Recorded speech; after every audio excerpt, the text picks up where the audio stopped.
Assalamualaikum warahmatullahi wabarakatuh.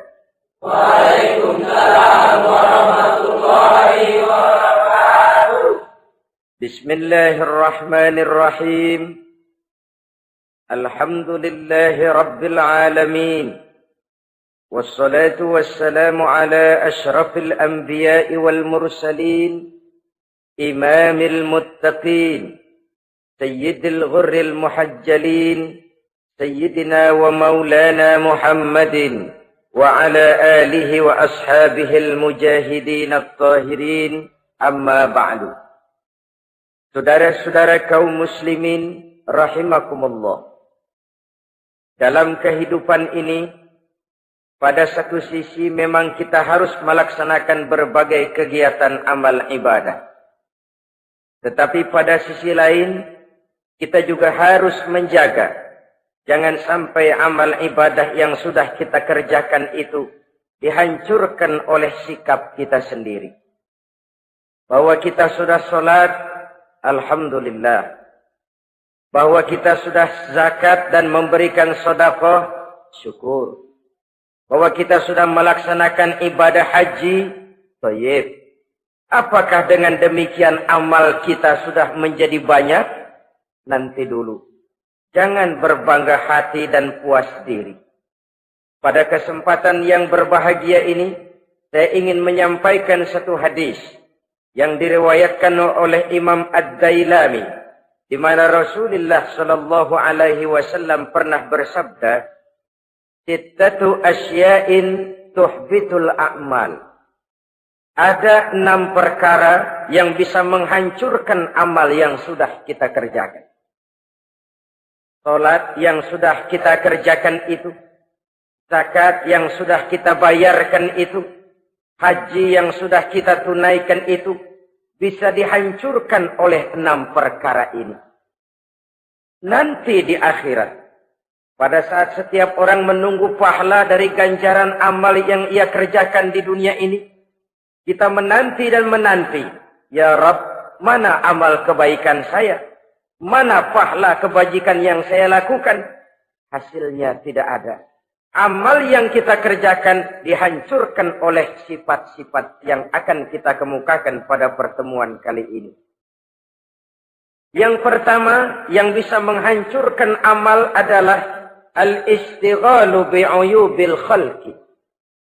Orang yang terlalu sibuk mencari-cari aib dan kekurangan pada diri orang lain. Habis waktunya hanya untuk mengorek-ngorek celah orang, sementara ia lupa pada aib dan celah dirinya sendiri. Sifat seperti ini menghancurkan amal yang sudah kita kerjakan. Sedangkan baginda Nabi mengajarkan, tuba liman syaghalahu aibuhu an uyubin nas. Beruntunglah orang yang kekurangan pada dirinya menyebabkan dia sibuk sampai ia tidak sempat mencari-cari aib dan kekurangan pada diri orang lain. Saudara-saudara kaum muslimin rahimakumullah. Sibuk mencari aib orang tentu bukan dengan tujuan positif. Latar belakangnya kadang-kadang karena jealous, karena hasud, kecemburuan sosial. Sore, pagi, siang, malam kita korek-korek kesalahan orang dengan target hancur martabatnya, jatuh kehormatan dirinya, hilang nama baiknya, dilupakan dan terisolir dari tengah-tengah masyarakat. Perbuatan yang demikian sungguh terlalu amat sangat kejam. Salat kita, puasa kita, haji kita bisa dihancurkan jikalau kita terlalu sibuk mencari-cari aib orang lain. Muslim dengan muslim itu bersaudara. Kalau kita menganggap muslim yang lain adalah saudara kita, maka aibnya adalah aib kita, kekurangannya juga adalah kekurangan kita. Pada saat kita melihat pada dirinya terdapat kekurangan, tugas kitalah menutupi. Ini yang dijamin oleh Nabi, Man satara musliman satarahullahu fid dunya wal akhirah. Siapa yang menutupi aib dan celak orang-orang beriman, Allah akan menutupi aib dan celaknya di hari akhirat nanti. Zaman sekarang, zaman gosip. Zaman sekarang, zaman isu. Sehingga hal yang 1 meter pun dapat jadi 5 meter. Yang 5 meter dapat saja menjadi 10 meter. Kita sibuk membumbui hal-hal yang kita tidak tahu duduk perkara yang sebenarnya. Bahkan lebih celaka, kadang-kadang kita malah sok tahu. Memberikan vonis dari sudut pandang kita sendiri. Adalah tidak bijaksana jika kita mengukur baju orang lain dengan badan sendiri. Baju orang lain kita ukur pakai badan kita. Tentu saja enggak pas. Begitulah. Terlalu sibuk mencari-cari aib orang lain, menghancurkan amal ibadah yang sudah kita kerjakan. Na'udzubillah, summa na'udzubillah. Kadang-kadang hadir majelis taklim di pengajian, ngaji setengah jam, ngomongin orang 2 jam setengah. Tekor, defisit, belum bergeser dari majelis taklim. Ini kan penyakit rohani. Di mana kedudukan kita antara sesama muslim bagaikan satu tubuh. Kalau yang satu sakit, yang lain ikut merasakan sakit. Yang satu terhina, yang lain ikut merasakan terhina. Jadi pada saat kita melihat aib orang lain, kita ceritakan di mana-mana, kita bongkar di mana-mana. Tentu satu hal yang jelas, kita tidak senang kepada orang itu. Kita tidak senang kepada orang itu. Dan kalau sudah tidak senang, maka fungsi persaudaraan bisa berubah menjadi permusuhan. Oleh sebab itu, kalau ada 2 orang berselisih, boleh kita bohong untuk mendamaikan 2 orang tadi. Misalnya si A sama si B berantem nih, jengkel, marah-marahan. Saudara datang ke rumah si A. A, saya dengar kamu lagi marahan sama B. Iya itu si B, kurang ajar. Bangsat, bajingan, tengik. Pokoknya kalau ketemu, awas. Ah, saya kira sih enggak begitu. Tadi saya ketemu B, dia bilang malah kangen sama sampean. Dia pengen ketemu. Ingat masa lalu zaman sebantal berdua, sebatang rokok berdua. Dia kangen pengen ketemu. Padahal si B enggak ngomong apa-apa sama saya. Saya olah sedemikian rupa sampai si A tenang. A tenang, saya datang ke rumah B. B, katanya kamu lagi marahan sama si A. Iya tuh, A, kunyuk, monyet.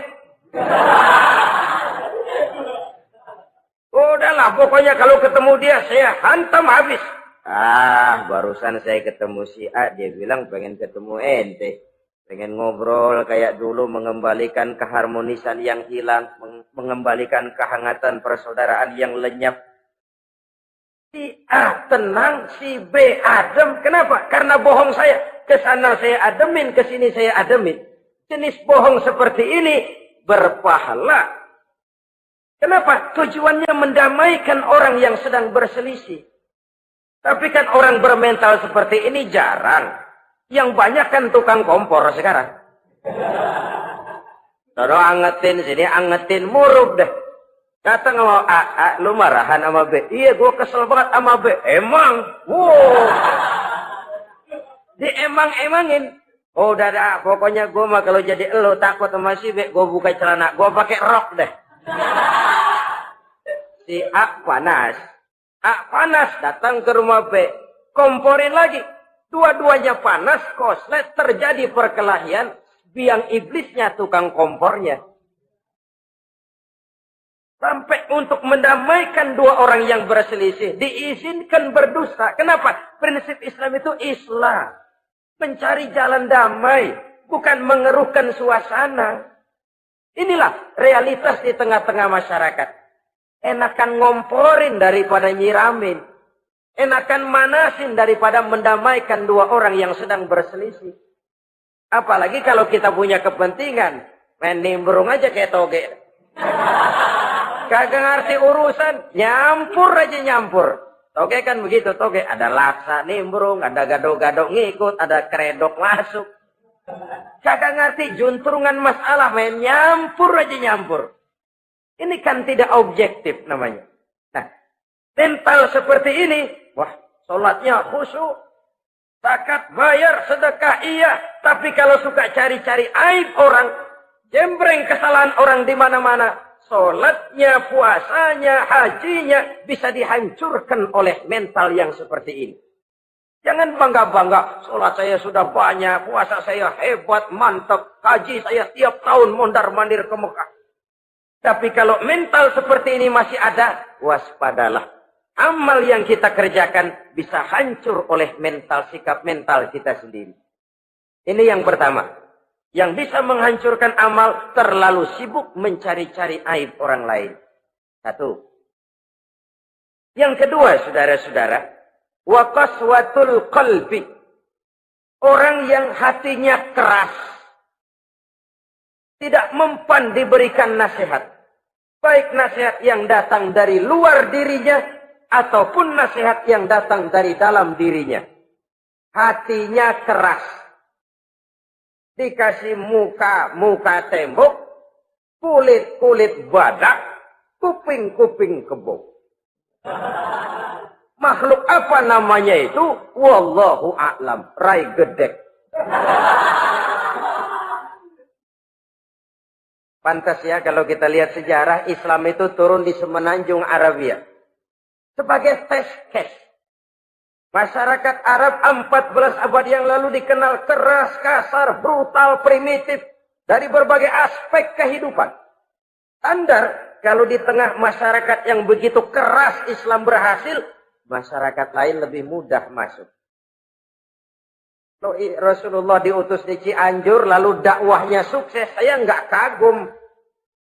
Paling-paling datang Nabi ke Cianjur disambut dengan ramah. Enggak, Rasul. Ayo nama kumaha Rasul, ayo nama. Pasti aman, damai, tidak ada cerita perang. Tapi Masya Allah, turun di tengah satu struktur sosial yang keras, kasar, primitif. Menghadapi orang yang hatinya keras seperti ini. Apa prinsip kebijaksanaan yang dilaksanakan oleh Rasul dalam menerapkan syariat Islam? Pertama, at-tadrij bit tasyri'. Dalam melaksanakan syariat, prosesnya melalui tahapan. Contoh, jahiliyah dulu itu paling senang sama mabuk. Geng. Pinteler. Oh, jahiliyah itu kalau sudah mabuk nggak cuma minum, mandi pakai arak. Subhanallah, mandi pakai arak. Menghadapi masyarakat yang seperti ini, apa strategi syariat Islam? Mula-mula ayat yang turun. Yas'alunaka 'anil khamri wal maisir. Qul fihima ismun kabirun wa manafi'un linnas. Mereka bertanya kepadamu, hai Muhammad, tentang arak. Katakan, arak itu ada manfaatnya, tapi juga ada bahayanya. Bahayanya lebih besar daripada manfaatnya. Tidak diharamkan dulu, tidak. Cuman dikasih sen. Teler emang enak. Oh, melayang ke langit. Cuman ada bahayanya. Bahayanya lebih besar daripada manfaatnya. Dikasih gambaran, dikasih sen.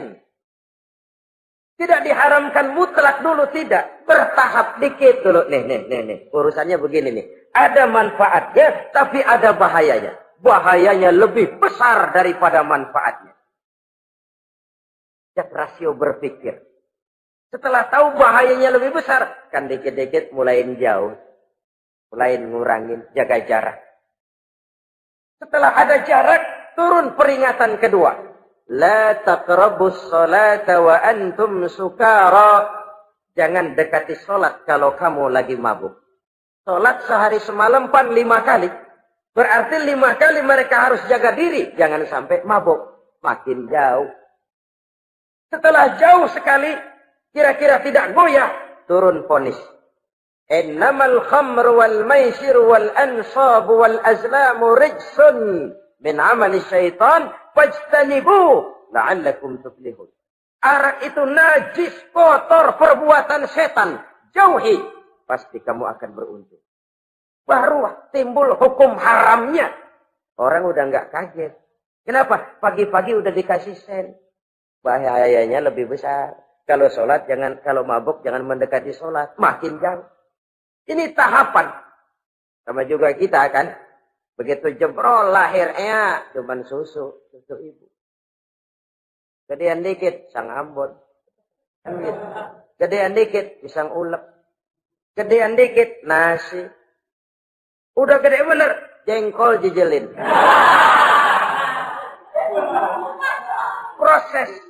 Proses. Coba bayi begitu lahir kasih pisang batu, tenggeng.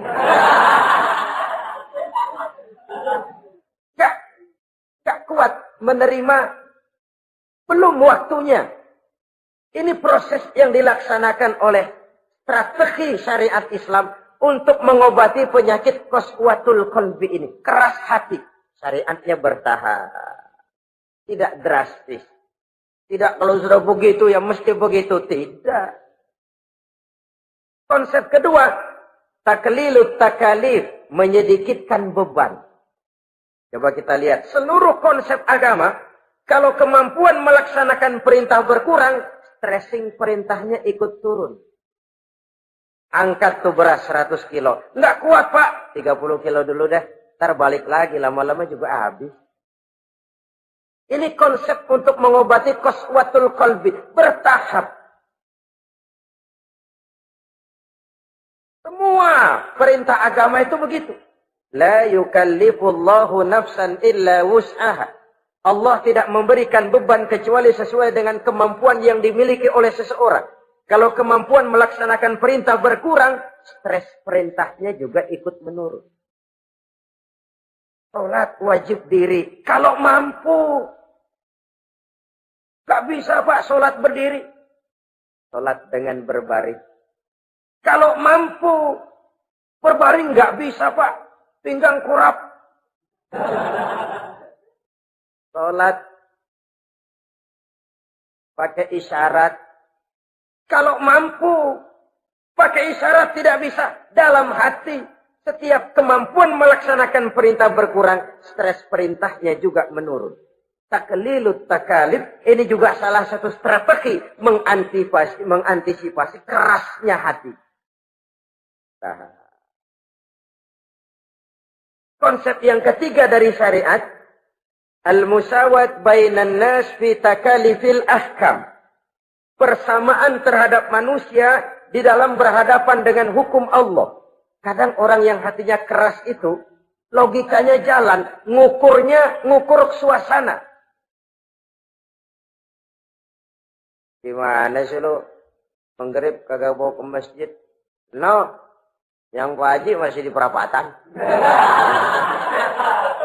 Yang Pak Haji disebut. Itu kan cenderung orang begitu. Kalau dia nyolong ayam, dia tunjuk orang yang nyolong kambing. Ini apologi namanya. Kenapa lo nyolong ayam? No, yang maling kambing urusin, gedean. Apologi. Lah kapan mau beres kalau begitu?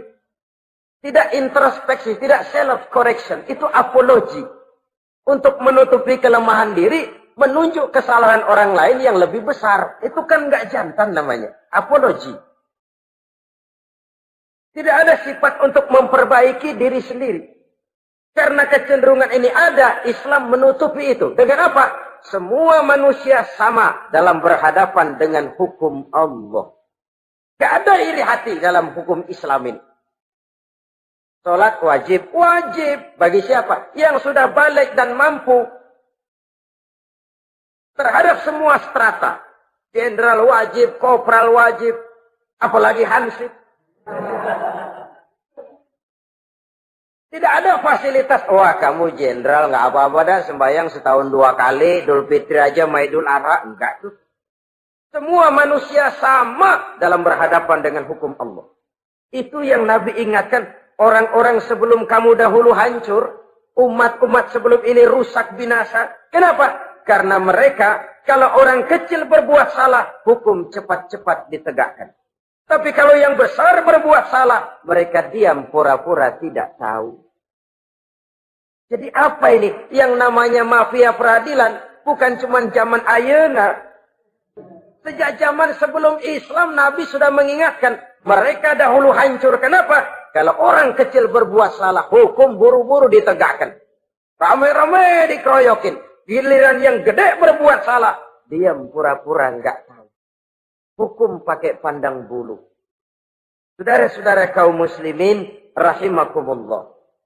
Oleh karena itu orang yang keras hati, itu bisa merusak amalnya sendiri. Enggak mempan nasihat, rai gede, muka-muka cuek.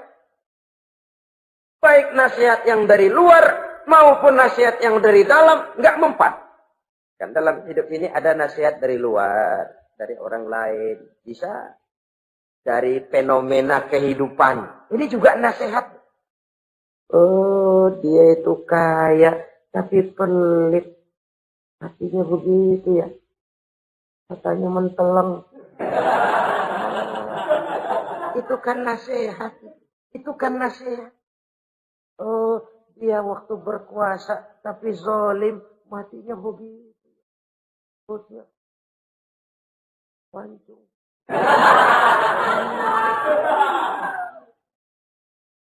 Fenomena kehidupan yang kita lihat, yang kita dengar, yang kita saksikan, itu semuanya bisa nasihat. Unzuru kaifa kana akibatul mukadzibin. Lihat kehidupan ini. Dunia ini kan sebuah sekolahan besar. Semua yang kita lihat, kita saksikan, kita pelajari, bisa jadi contoh buat kita. Orang yang bijak, yang bisa mengambil hikmah dari manapun datangnya. Baik dari yang baik, maupun yang dari yang tidak baik. Saudara-saudara kaum muslimin, rahimakumullah. Nasihat yang datang dari luar. Dari orang atau dari fenomena kehidupan. Atau nasihat yang tumbuh dari dalam diri sendiri. Perubahan organisme tubuh. Itu kan nasihat. Ya Allah. Sekarang cantik jelita. Iya, sedang sweet 17-an. Rambutnya hitam, ikal berderai. Iya, semua memuja, memuji. Alisnya katanya laksana semut beriring. Dagunya bak pauh dilayang. Kalau dia senyum, semua orang terpesona. Sekarang 50 tahun yang akan datang, coba senyum, kabur orang. Fenomena kehidupan. Apa yang tidak berakhir? Kenapa harus keras hati? Kita kata kita berkuasa, berapa hari kita punya jabatan? Kita kata kita kaya, berapa banyak harta kita? Kita kata kita alim, kita tahu. Apa yang kita tahu dari semesta jagat raya ini? Lalu apa yang tidak berakhir? Korun yang katanya kaya, mati itu. Fir'aun yang katanya gagah, mati. Napoleon Bonaparte, the Lion of Europe, singa daratan Eropa, mati. Saking mati, mati.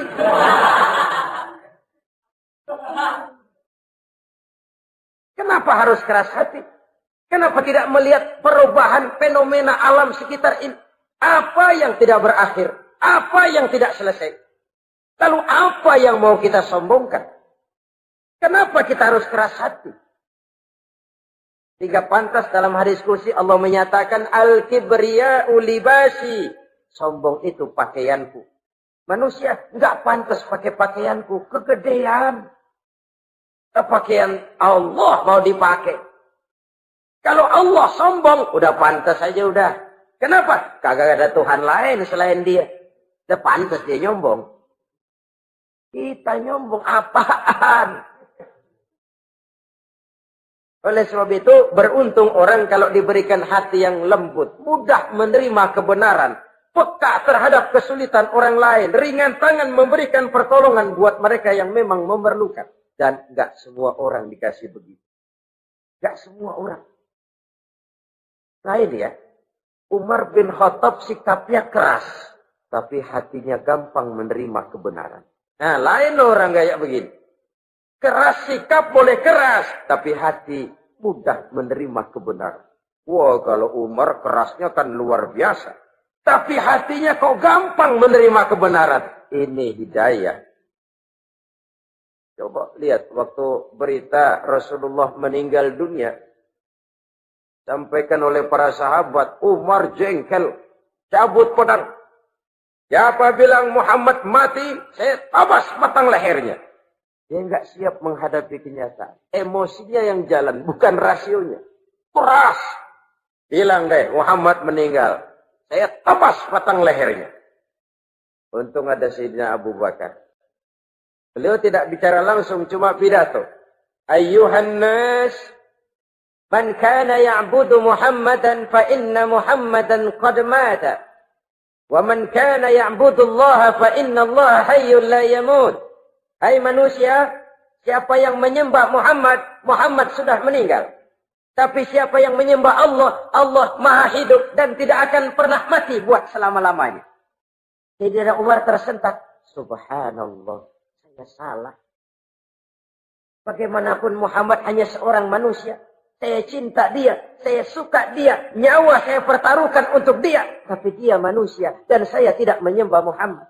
Ia sadar akan kekeliruannya, berlinang air matanya. Keras sikapnya, tapi lembut hatinya. Nah, yang kayak begini, bagus. Ini udah sikap keras, hati keras, yaitu tadi. Buka tembok, kulit badak, kuping kebo. Diapain aja udah nggak mempan aja udah. Susah yang kayak begini.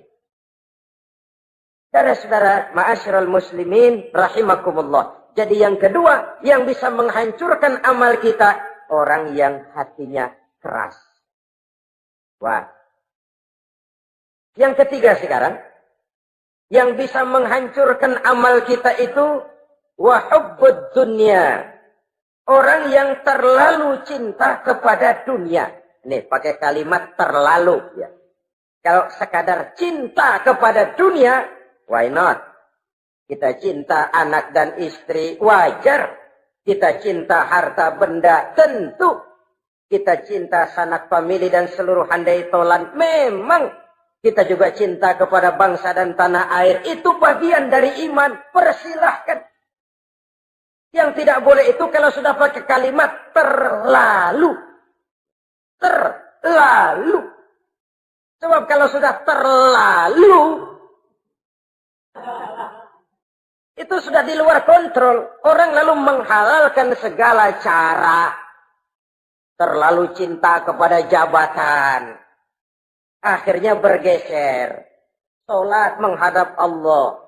Dengar mau pindah jabatan ke tempat kering, gerasak gerusuk nyari dukun. Ini kan namanya iya kana budu wa dukun nasta'in. Enggak bisa wong itu satu paket. Kalau iya kana budu wa iya kana nasta'in. Kalau hanya kepadamu ya Allah kami menyembah, hanya kepadamu kami minta tolong. Ini paket, jangan dipisah-pisah. Menyembahnya kepada Allah, minta tolongnya kepada yang lain. Sinkret, bercampur. Iya, kalau es campur enak. Tapi kalau agama dicampur dengan yang lain, nggak enak rasanya. Sama juga begini, ada gelas ya. Kalau sepenuhnya diisi bensin, itu ketahuan, bisa diminum motor. Kalau sepenuhnya diisi air putih, jelas bisa diminum orang. Tapi begitu separuh diisi bensin, separuh diisi air putih, kacau dah. Motor minum, mogok. Orang minum, mabok. Dijual juga nggak laku. Kenapa? Sinkret. Maka Allah pesan, wala talbisul haqqa bil batil. Jangan kau campur aduk yang hak dengan yang batil. Saudara-saudara kaum muslimin, rahimakumullah. Begitulah terlalu cinta kepada dunia sering menyebabkan orang out of control. Bergeser dari garis yang telah ditentukan oleh Allah. Apalagi di zaman sekarang ini. Persaingan hidup makin tajam. tensi ekonomi semakin tinggi, gaya hidup semakin konsumtif, sementara lapangan kerja semakin sulit. Orang kadang kehilangan harga diri untuk mencapai sesuatu yang bernama dunia, lalu menghalalkan segala cara. Sebab itu jangan korbankan keabadian akhirat dengan kesenangan dunia yang cuma sebentar ini. Jangan sia-siakan keabadian akhirat dengan kesenangan dunia yang kadang fata morgana ini. Cintailah dunia, tapi sekadarnya saja, sebagai ladang untuk menanam bagi kepentingan di akhirat nanti. Terlalu cinta kepada dunia bisa menghancurkan amal yang sudah kita kerjakan. Ini yang ketiga. Yang keempat, waqillatul haya. Orang yang sedikit rasa malunya. Rasa malu merupakan bagian daripada nilai-nilai keimanan. Apabila rasa malu berkurang, artinya nilai iman juga ikut menurun. Kita melihat sekarang ini banyak orang pakai pepatah Arab dalam hidup ini. Bul ala zamzam fatu'rab, kata orang Arab. Kalau kepengen terkenal, kencingi sumur Zamzam. Itu bakal ngetop ke seluruh dunia. Sumur Zamzam dikencingin. Itu akan terkenal ke seluruh dunia. Terkenal apanya? Terkenal gilanya. Jadi apa maksud pepatah ini? Kalau pengen cepat terkenal, bikin yang aneh-aneh. Yang orang lain nggak kerjain, kerjain. Yang orang lain nggak pakai, pakai. Nanti kan aneh, dilihat orang. Kalau dilihat orang kan cepat ngetop. Pantas apa tidak nomor 18. Yang penting terkenal aja dulu dah. Artinya apa? Rasa malu dikuburin. Rasa malu disingkirin. Kalau sudah sedikit rasa malu, tidak terhalang melakukan perbuatan-perbuatan yang negatif. Satu contoh. Tujuan utama diperintahkan berpakaian itu kan menutup aurat. Tapi Rasul pernah mengatakan, satu saat nanti akan muncul perempuan, nisa'un, kasiyat, ariyat, ma'ilat, mumilat, ru'usuhunna ka'asnimatil bukhtil ma'ilat.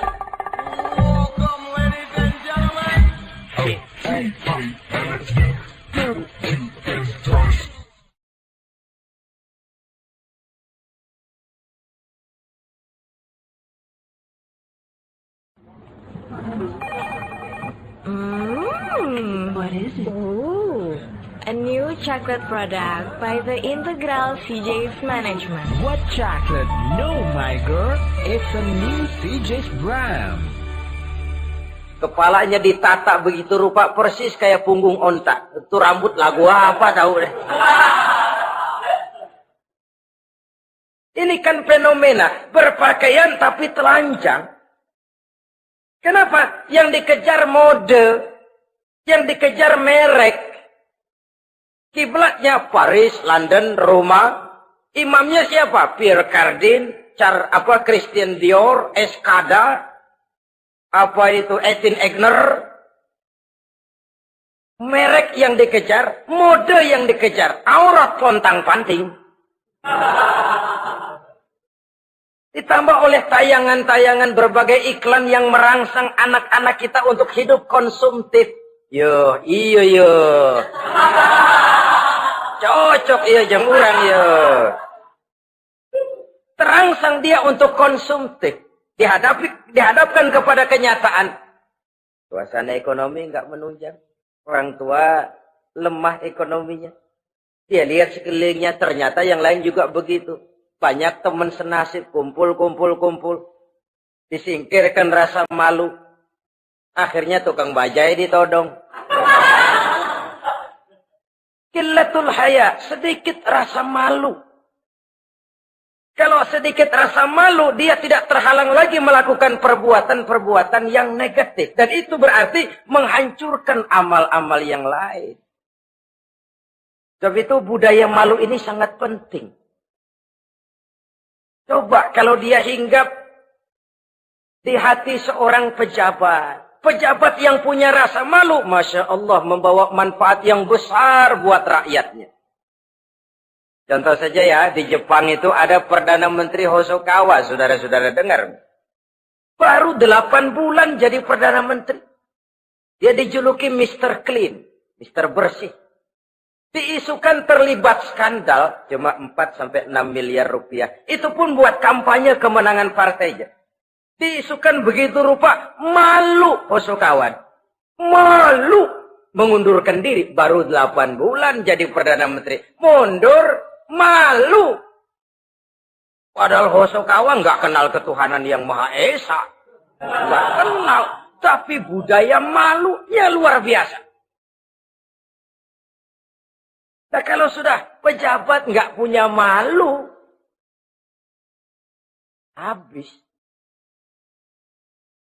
Kan sekarang umpamanya nih, ada impres desa tertinggal, disunatin. Sampai marah betul itu Bapak, para pimpinan negara kita itu. Tidak ada maaf bagi pejabat yang nyunatin IDT. Kenapa? Kan tipis rasa malu. Turun dari atas, sunatin. Turun ke bawah, sunatin. Turun ke bawah, sunatin lagi. Nyampe bawah, tetelan doang dikit banget. Kebanyakan tukang sunat, saudara-saudara. Budaya malu yang nipis. Orang kaya kalau punya budaya malu, bawa rahmat bagi lingkungannya. Ulama kalau punya rasa malu, nggak jual ayat menghalalkan yang haram, mengharamkan yang halal. Bagaimana Kiai? Haram! Karena belum dapat bagian. Begitu dapat jatah, haram dikit dah. Kiamat umat kalau sudah kayak begini. Budaya malu di segala strata sekarang ini menipis. Dan itu tentu berangkat dari kualitas keimanan. Ini yang perlu dipompa ke permukaan. Dan dilematis memang sering terjadi. Satu contoh, pada satu sisi kita menggalakkan proyek pariwisata. It's okay, kita perlu devisa. Tapi pada sisi lain kita harus menjaga nilai-nilai luhur dari budaya bangsa kita. Jangan sampai kemasukan wisata mancanegara, lalu budaya mereka yang tidak sesuai juga ikut kita serap. Boleh masuk ke Indonesia, pakaian seenaknya, dia mau udah pantas aja udah. Perempuan ayab-ayaban ke pasar pakai kutang doang, boleh, pantas aja. Bocah kita ayab-ayaban ke pasar pakai kaos kutang, perempuan mana panok melulu.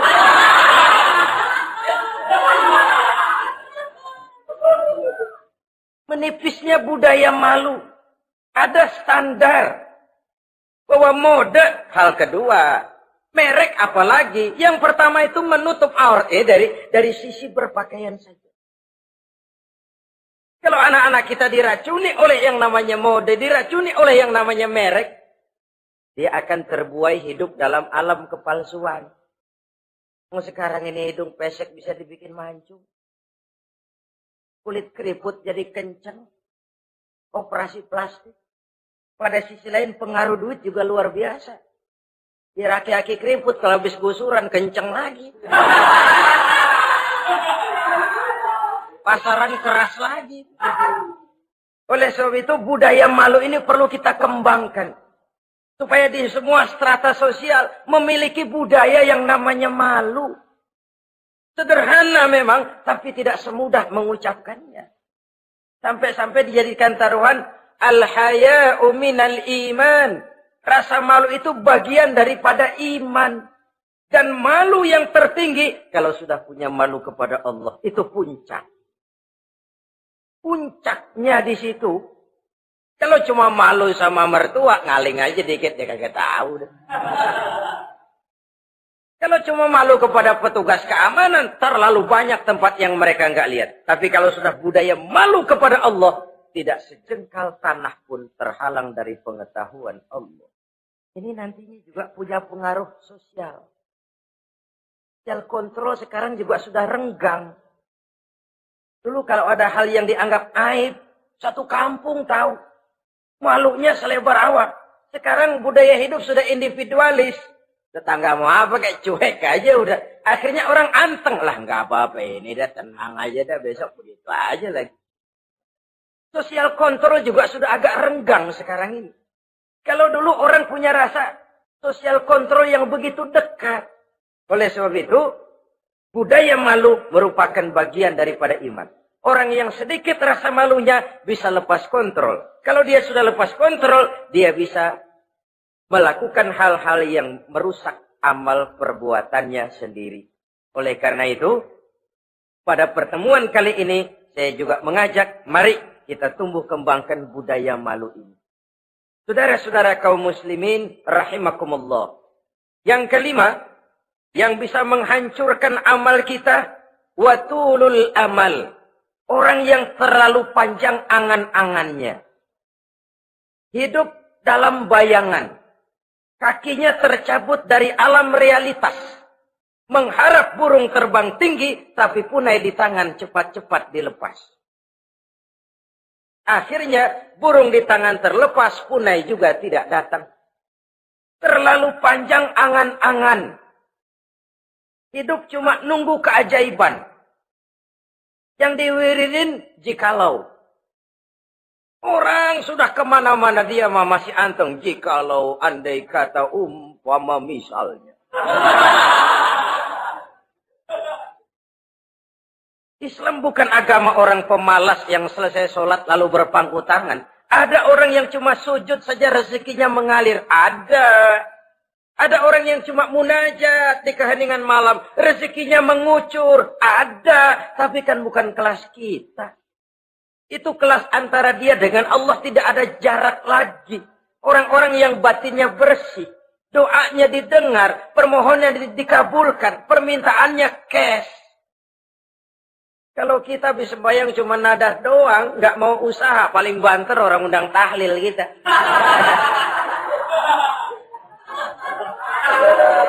Sebesek campur gretan dulu.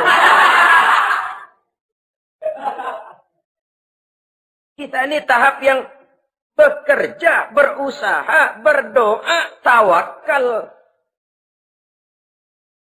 Pernah dalam satu sholat Jumat Rasulullah di masjid, ada seorang sahabat Baduy datang dari pedalaman mau sholat Jumat, turun dari onta cepat-cepat masuk ke masjid.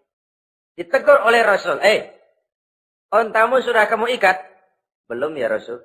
Kenapa? Saya tawakal kepada Allah. Marah Rasul. Keluar. Ikat ontamu. Masuk lagi ke masjid. Baru tawakal. Sederhana sekali. Tapi inilah gambaran kehidupan. Ikat ontamu baik-baik. Baru tawakal. Kalau nggak diikat. Udah tawakal. Terus hilang. Tawakalnya salah. Sudah diikat rapi-rapi. Masih hilang juga. Nah tawakalnya benar. Sudah usaha. Sudah ikhtiar. Toh hilang juga. Gambarannya sederhana. Ikat ontamu baik-baik. Lalu masuk ke masjid. Barulah engkau bertawakal. Jangan onta dibiarin keliaran. Lalu tawakal. Tawakalnya yang salah. Saudara kaum muslimin. Rahimakumullah. Islam mengajarkan keseimbangan. Kita wajib berusaha. Tapi tidak wajib untuk berhasil. Hasil itu hak prerogatifnya Allah. Berusahalah sebagaimana harusnya di satu sisi. Tapi minta tolonglah kepada Allah di sisi lain. Ada keseimbangan. Orang yang terlalu panjang angan-angannya biasanya malas bekerja. Terangsang ngejar kerjaan yang gede, yang kecil kagak dikerjain. Akhirnya yang kecil lewat, yang gede kagak datang.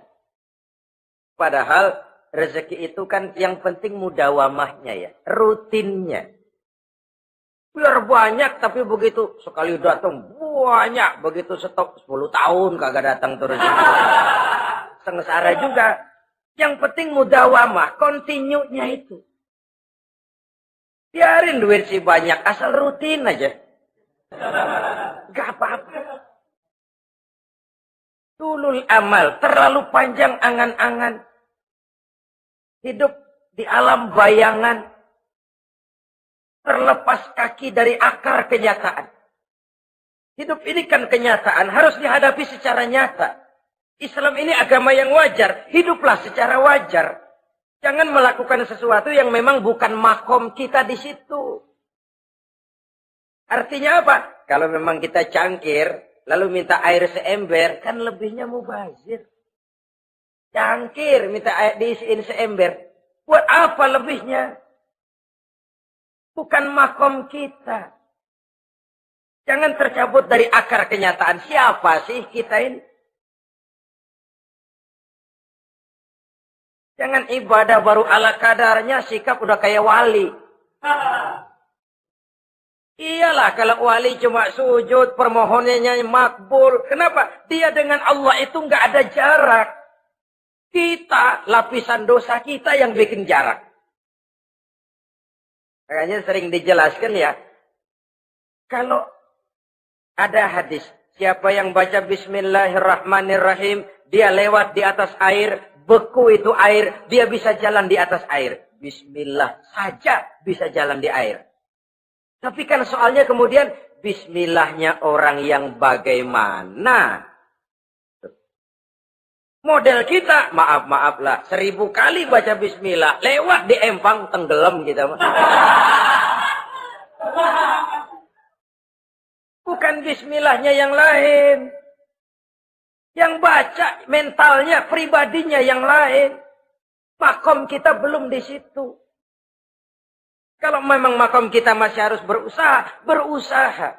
Bahwa nanti Allah berikan rizki lewat jalan yang tidak kita sangka-sangka. Itu sih urusan Allah. Itu sih haknya Allah. Tapi urusan kita harus berusaha sebagaimana harusnya kita berusaha. Ya, emang jodoh dari Tuhan, apanya pakai nyari, nanti juga aja datang cuma nenek-nenek kali.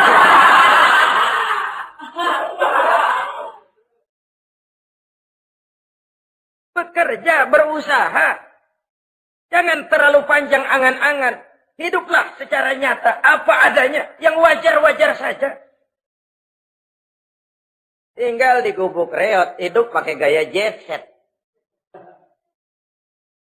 Ngagul dah. Sama merek mobil kenal banget, mobil orang-orang. Udah bukan main kalau ngomong dah. Di atas awan hidupnya. Di atas awan. Ngomong kagak ada yang kecil. Gak pakai juta udah. Miliar. Triliun. Ngerokok tetap aja ngombe.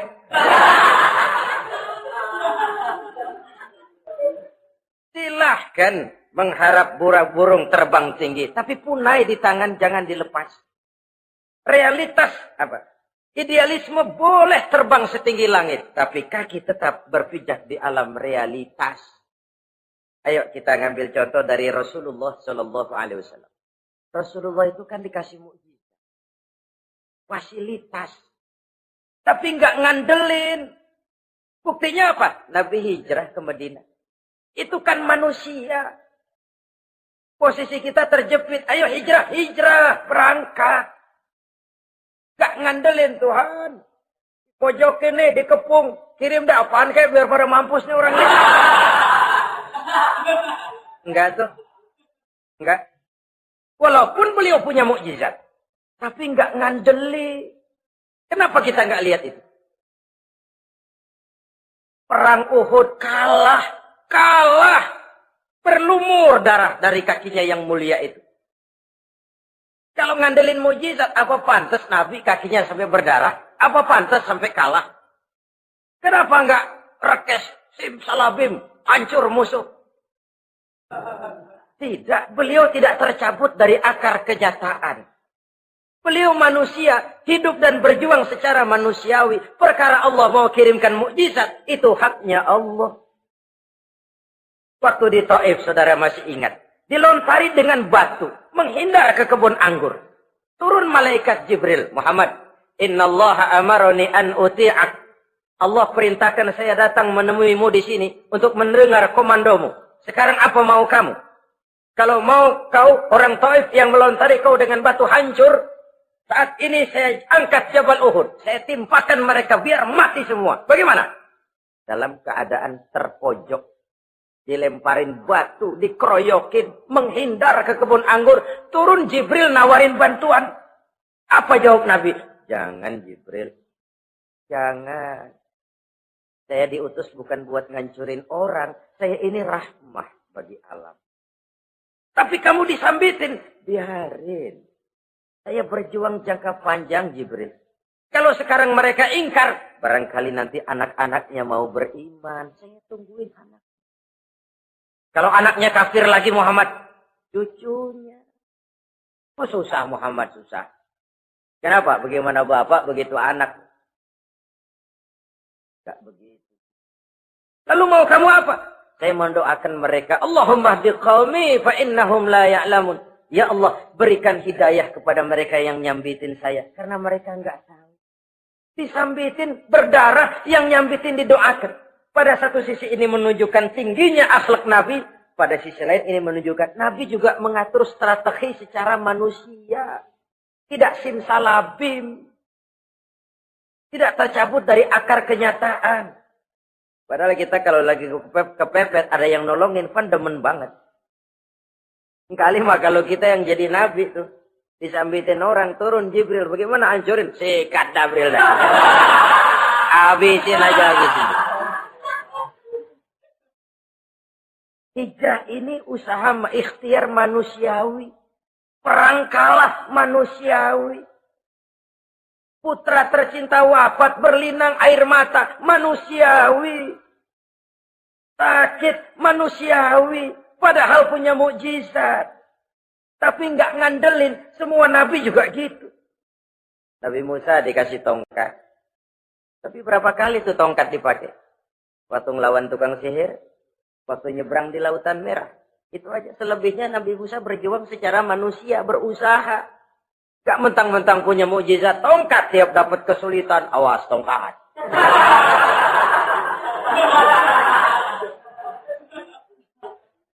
Utuh manusiawi. Ini Rasul. Kenapa kita nggak lihat itu? Kenapa kita lalu tercabut dari akar kenyataan dan hidup dalam khayalan? Sampai-sampai di satu anekdot yang menyentuh. Sekarang ini akibat tayangan-tayangan televisi begitu rupa. Ada seorang bapak ditanya sama anaknya. Pak, Tuhan sama Batman kuatan mana sih?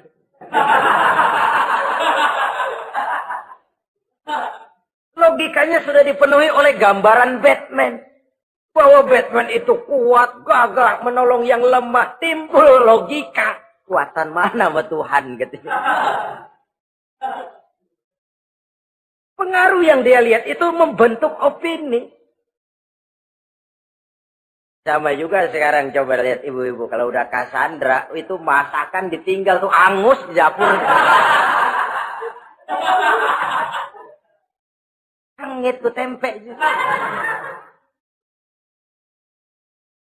Saudara-saudara kaum muslimin rahimakumullah. Begitulah yang kelima yang bisa menghancurkan amal kalau orang terlalu panjang angan-angan. Hiduplah secara wajar karena Islam memang agama yang wajar. Jangan melakukan sesuatu yang memang bukan makom kita di situ. Jangan melakukan sesuatu yang memang bukan posisi kita di situ. Kullun ya'mal ala syakilatih. Jangan minta ayam menggonggong. Jangan minta kambing mengeong. Bukan bagiannya. Bukan bidangnya. Sama juga orang ngomong apaan. Mubalik kerjanya ngomong doang. Sekarang kan zaman pembangunan. Mana ada mubalik ngurus irigasi. Nah, kalau mubalik ngurus irigasi apa pelurah mau ngajar fikih? Jangan tercabut dari akar kenyataan. Toh prinsip modern saja mengajarkan the right man on the right job. The right man on the right place. Orang harus ditempatkan sesuai dengan bidangnya. Jangan tercabut dari akar kenyataan. Inilah kita dan inilah yang harus kita lakukan. Hidup ini kenyataan. Hadapilah secara nyata. Perkara Allah mau membuat yang lain itu hak prerogatif Allah. Bukan urusan kita. Yang terakhir saudara, yang keenam yang bisa menghancurkan amal kita, wa zalimun la yantahi. Perbuatan zalim yang tidak sanggup dihentikan. Zalim kepada Allah, zalim kepada makhluk, atau zalim kepada diri sendiri. Ada orang zalim kepada Allah. Begini banyak nikmat yang diberikan Allah. Nggak sanggup dah kita ngitungnya. Dari bangun tidur sampai tidur lagi nikmat nggak pernah berhenti itu. Bahkan kita tidur sendiri. Sadar nggak kita waktu tidur nggak berdaya? Coba ketika kita ngorok pulas, andai kata kecoa 16 masuk ke kuping kita.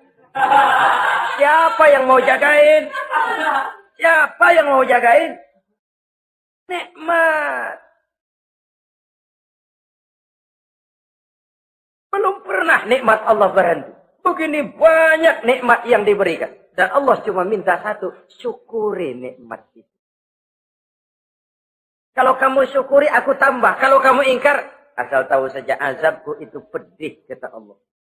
Orang yang zalim kepada Allah, orang yang tiap hari memakan nikmat Allah, tapi enggak pernah mensyukurinya. Akaltum ni'mata rabbikum walam tashkurulah. Kamu makan nikmat Tuhanmu, tapi enggak pernah kamu bersyukur kepadanya. Itu zalim kepada Allah. Pak, dalam hidup ini kan kita dikasih waktu 24 jam sehari semalam.